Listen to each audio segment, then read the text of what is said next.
বুকের ভিতরে দারুণ ঝড়, বুক পেতেছি গুলি কর।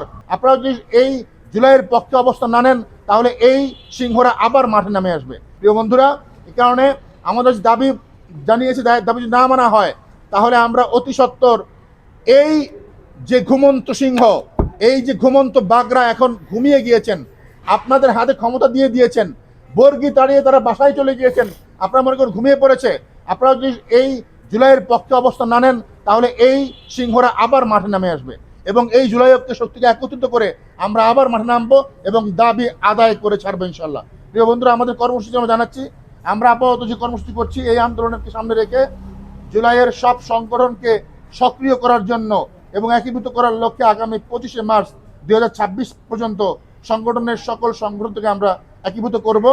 এটাই আমাদের এখনকার কর্মসূচি এবং একীভূত করার মাধ্যমে আমরা খুব শীঘ্রই রাজপথে সাংগঠনিকভাবে মজবুতভাবে আন্দোলনে নামবো আমরা। এবং সেই আন্দোলন আবারও বলবো, সেই যে আমরা বলেছি বুকের ভিতরে দারুণ ঝড়, বুক পেতেছি গুলি কর।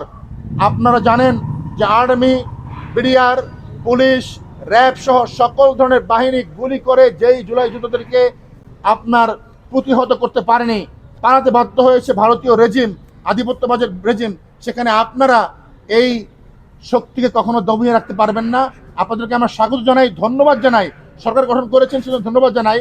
আমরা এই যে ওয়াক আউট হয়েছে, যখন আপনার সভাপতি চুপ্পু যখন বক্তব্য রাখছিল, আমরা আরও বেশি খুশি হতাম যদি সে ওয়াক আউটে এই সরকারি দলও অংশগ্রহণ করতেন, তাহলে আমরা বেশি খুশি হতাম।